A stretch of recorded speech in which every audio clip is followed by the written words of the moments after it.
Saat ini sudah bersama saya Pak Beni Mamoto, Komisioner Kompolnas. Selamat sore Pak Beni. Selamat sore. Iya Pak Beni, kalau kita lihat tadi tayangan pengantar sebelumnya ini ada beberapa kasus kondisi saling lapor begitu ya, di mana korban melaporkan kemudian malah korban yang jadi tersangka. Bagaimana Anda melihat fenomena ini Pak? Ya, yang pertama sebetulnya saling melapor itu hal yang biasa dan sudah terjadi sejak lama. Bedanya saat ini dengan mudah orang kemudian menyebarluaskan melalui medsos, curhat lewat medsos sehingga menjadi viral dan menjadi atensi publik. Sebagai catatan, beberapa kasus yang diangkat tadi, saya ingin mencoba memerinci. Yang pertama untuk kasus di Medan, eh, waktu itu kritik saya sebaiknya saling melapor tidak ditangani di satker yang sama, polsek. Hmm, Harusnya satu di Polres, satu di Polsek. Karena kalau ditangani di tempat yang sama, potensial terjadi konflik kepentingan. Seperti contoh di Medan itu kan si ibu ketika menunjukkan video ke anggotanya langsung mengenali orang itu.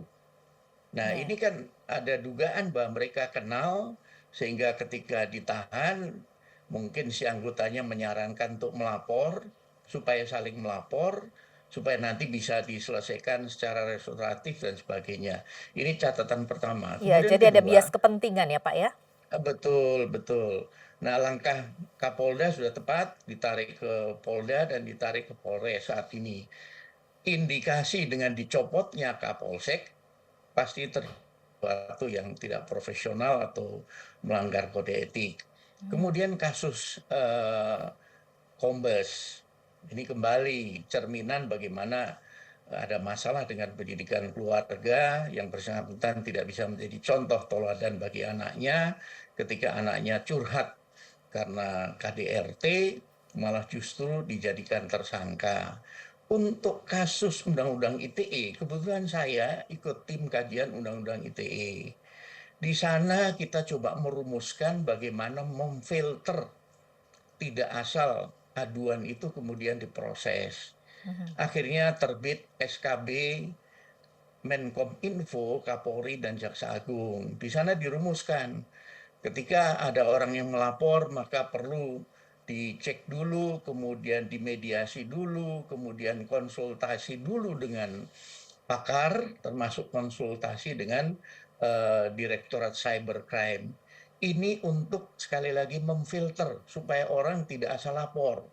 Ya. Nah, yang terjadi ini tentunya kita bisa melihat nantinya apakah kasus ini kemudian sulit untuk maju karena dengan SKB tadi, maka ada hal-hal yang tidak memenuhi.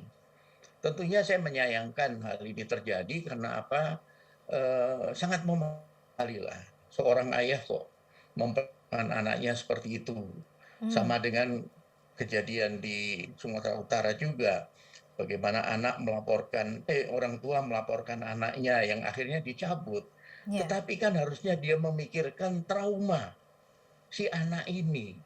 Kalau Jadi nanti dampak anak ini psikologisnya ya, ada dampak psikologis yang muncul. psikologisnya Mhm. bahwa seorang ayah tega menjebloskan anaknya ke tahanan, ini kan akan terbawa seumur hidup. Nah, inilah yang kadang kalau evaluasi saya lebih melihat ke bagaimana pembinaan keluarga, bagaimana sikap orang tua di dalam keluarga kalau mereka sering melakukan kekerasan terhadap istri, terhadap anak, maka anak akan suatu saat berani dia melawan kepada ayahnya. Jadi akar permasalahannya adalah pada pembinaan di dalam keluarga tersebut, begitu ya Betul, Pak ya? betul, betul, Iya. betul. Mhm.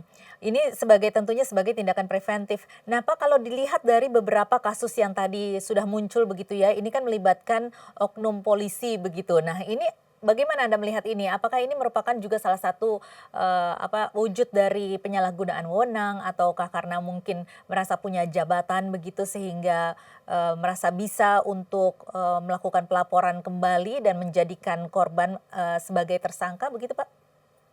Ketika dia tugas di satuan kerja di mana dia melapor, wajar dong saling berteman dengan para pejabat di situ kemudian menitipkan kasusnya untuk diterima. Hmm. Nah, ini juga bisa terjadi, kemudian terjadi, proses-proses yang, mungkin sedikit menyimpang atau sedikit direkayasa Ini yang artinya pelanggaran kode etik ya Pak Beni ya? betul betul Mhm, betul mhm. betul, dan Dan ini, harus ditindak secara tegas supaya tidak terulang dan menjadi contoh yang lain. apa tindakan yang bisa dikenakan itu Pak? Nanti tergantung dari sidang kode etik yang dilakukan, nanti Bitpropam akan melakukan pemeriksaan dulu, kemudian nanti dilanjutkan dengan pembuktiannya bagaimana, baru nanti sanksi itu akan diputuskan ketika nanti sudah dilakukan sidang kode etik. Tapi tentunya kami berharap untuk sanksi ini diberikan harus seberat mungkin. Sebagai catatan begini, saya juga dulu anggota Polri. Kita semua tahu betapa sibuknya, sehingga perhatian terhadap keluarga kurang. Saya sendiri merasa berhutang pada anak-anak saya. Karena waktu bermain nggak ada, karena waktu saya habis untuk saya abdikan kepada tugas saya. Tetapi tentunya tidak menghilangkan sikap kita untuk bisa menjadi tauladan terhadap anak-anak kita. Bagaimana kita menebus waktu yang hilang untuk tugas itu kepada kita.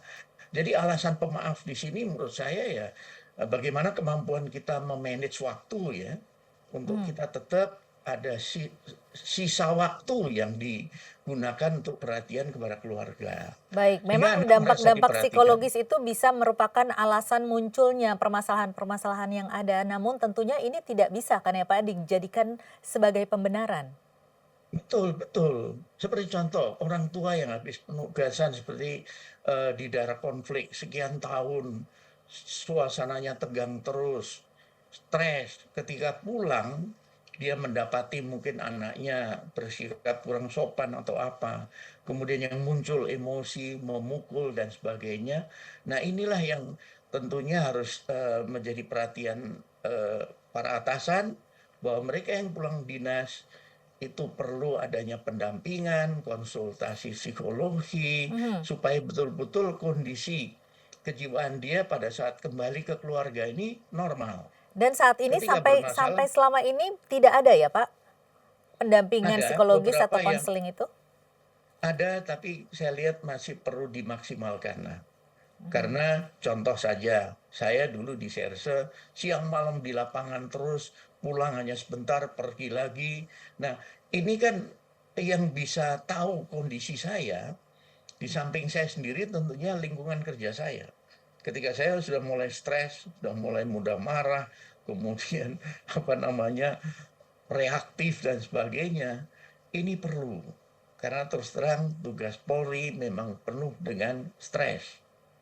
Baik, jadi melalui kasus-kasus ini justru muncul begitu, benang merah yang harus kita perhatikan adalah perlunya suatu, perhatian terhadap kondisi psikologis dari seseorang, sampai, untuk tidak memunculkan masalah baru begitu ya, Pak, ya, terutama di kepolisian mungkin. Nah ini tentunya, secara humanisnya, sisi humanisnya, tetapi secara hukumnya tentunya ini harus ditindaklanjuti dan Harus juga tentu ditegakkan. harus ada mungkin langkah-langkah pencegahan secara hukum dan proses-prosesnya seperti apa nanti kita akan bahas di segmen berikutnya Pak, kita harus jeda dulu.